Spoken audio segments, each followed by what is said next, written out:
This cocktail is called California Rattle Snake. Start off by putting our ice in our mixing glass there. Then we're going to do a ½ ounce of the following: coconut rum, Southern Comfort, amaretto. There we go. That ends our ½ ounce, ounceage.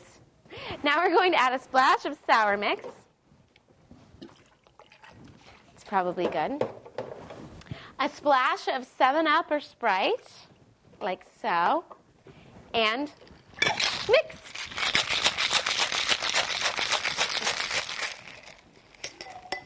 Because it's just a splash of lemon lime soda, it probably won't explode when you mix it. So you could shake this one. This is what your California Rattlesnake is going to look like so far. Last but not least, take your grenadine and just sort of do some drops like that over the top. You can garnish this with a little cocktail straw, and you are on your way. Cheers.